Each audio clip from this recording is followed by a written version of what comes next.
What started on that? I want you to start over. I wanted to make sure, and I know I'm another topic person. I just want to make sure she was getting it recorded for your dad. Sorry, Kendra. You're fine. Thank you all for coming to my show.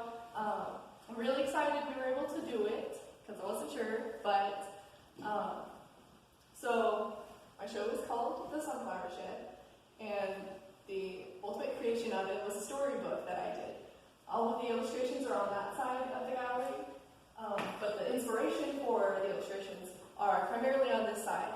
I do painting and photography, and so to start off, I took a lot of pictures of sunflowers and got the details of them, and it helped me to illustrate them later on in the book. I also did paintings of them.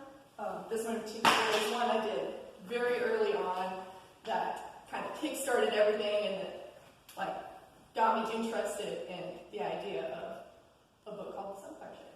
So this is all of the concept art for the book, including the storyboarding and some color composites of some scenes, as you will find them familiar from the ones over there that are the final versions. And the illustrations on the wall aren't all of them, but they're my personal favorites, I guess. And the rest of them can be found in the illustration portfolio over there. You're welcome to look through it at your own leisure. And yes, are there any questions or things you would like to know about the process? Kendra, do you expect to use this same character in some further books? I would very much love to for future books. It may be put on hold for a little bit while I get my master's at SFA, but if I find the free time to do it, then I would definitely love to explore the world a little bit more. Cool. I also forgot to mention that this book is a wordless picture book, meaning there aren't any words in it. And I purposely did that for the reason of children need to not let their creativity be bound by what the author says the plot's going to be. I like to think that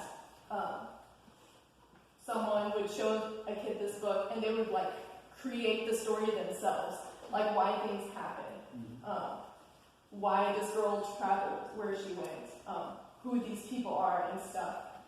Create their own name for the character even, because sometimes kids get really caught up in the idea that there's a right or wrong answer, that the teacher's so what is this girl doing? And they're very shy about wanting to say their thoughts on what they think it is. But here, there is no right or wrong answer for the word in this picture book. And I really like to encourage that. And so I created that. How can we get copies? How can we get copies? You can get, I have 3 copies of it here for $35, but you can also order it online through Blur, and I plan on posting a link to that online. I'll probably put it on the McMurray Art Department as well. So if you would like to look at that, is an option. I just have 3 for the moment because it's coming out of my own pocket, but at your own convenience, these are here if anyone is interested. Yes. And an interview and a really nice video of her work that Cameo did will be posted momentarily. It should have already been up, but it has to run through marketing, so it'll be up on the website soon. Also, on a side note, these photos are printed on pearled metallic paper, and so they have a shine to them. If y'all want to check that out, it's pretty interesting. If you catch a glimpse of them at the corner, they're pretty mesmerizing. Yeah. It's magic paper. It's my favorite kind, but it's pretty expensive. You make these tables, sell them. I could. Yeah. Yes, I also kind of last minute painted this table for this show, so I wasn't initially going to put it in here, but it just worked out that I matched the theme. That's wonderful. Yes. So I got a question for you. What's your favorite medium to use? What's my favorite medium? I don't know. I really like watercolor, and that's why I used it for the book. But it's just, I like a lot of them. Watercolor would be my top one, if I I had to choose. But obviously, photography is also a top one. Not graphic design.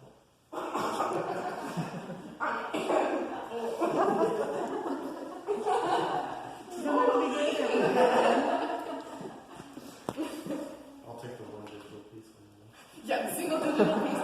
I also did a single digital painting of like a character concept over there. It's the girl and the dog of the storybook. So.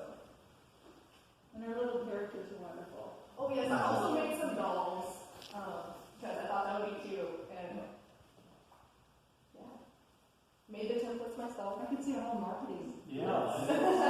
Part of what I was asking. Do some legs to these, I think. Do some Yes. books and Well, more characters. Your moneymaker was the dolls. Yes. You already have a full intellectual property. So. Yep. It is cool. Good. You do. It's a Pixar movie. And I wouldn't have been able to sew the dolls without the help of my wonderful mother. She helped me out a lot, but I designed the templates and stuffed them, helped with the sewing, so it was a team effort. But as most shows are, can't do it without the help of a lot of people.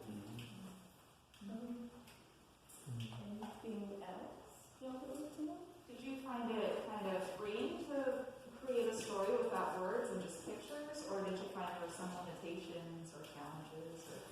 That's a good question. For me personally, since I'm more of an artist than a writer, it was very freeing because I went through like 3 stages of trying to write a script for it, and I was just like not satisfied because I wanted to I would get distracted wanting to go one route of the plot or switch into a different kind of story, and I was like, no, I need to just not have words and let it happen. And so that made it a lot easier to do the illustrations. So as a follow-up, when you were doing a particular page, did the story kind of change for you? Did you see different possibilities? I did sometimes. I could see how people or children could interpret it one way or another, depending on where their frame of mind is at. For instance, you could see it as the girl is running after her dog, trying to find it, and she is shrunk into this village and meets a whole new people and culture, I guess. I don't know. Just up to your own interpretation. Or, that place was already there, and these giant sunflowers just exist. I don't know. It just kind of depends on how you view the world, I suppose.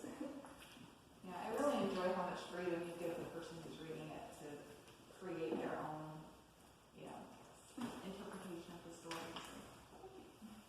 Keep exploring it. You did a really good job. Thank you. I was going to ask you one more question.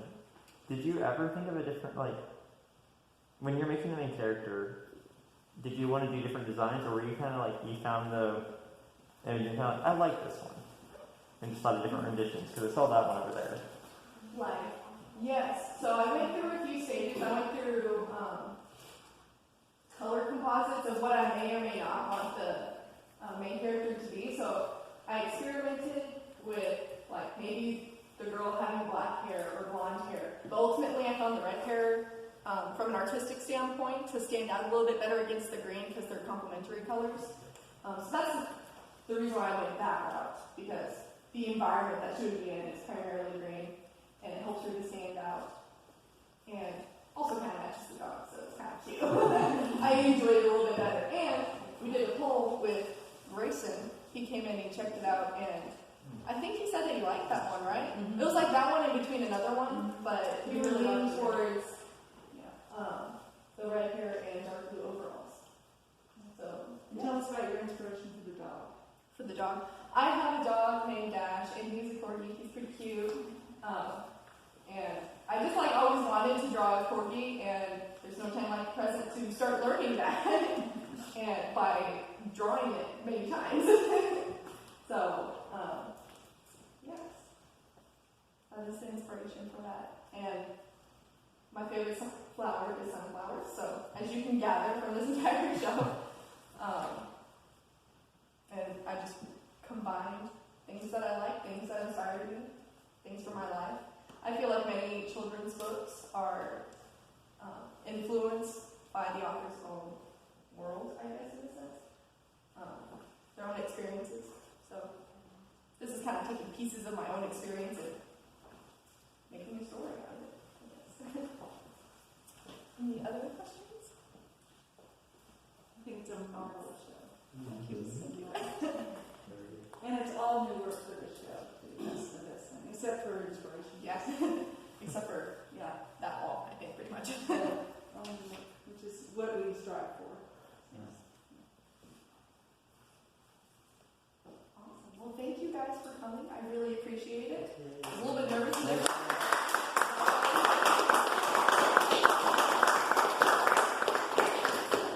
We're all very proud of you. Yeah. And I think in the time of COVID, you had a good in and out crowd. Yeah. Good crowd. I was pretty impressed. I was not expecting this many people. Yeah. So, Awesome. Well, feel free to have snacks, sign your book, check out other things. please sign the book. And I can disinfect the pen.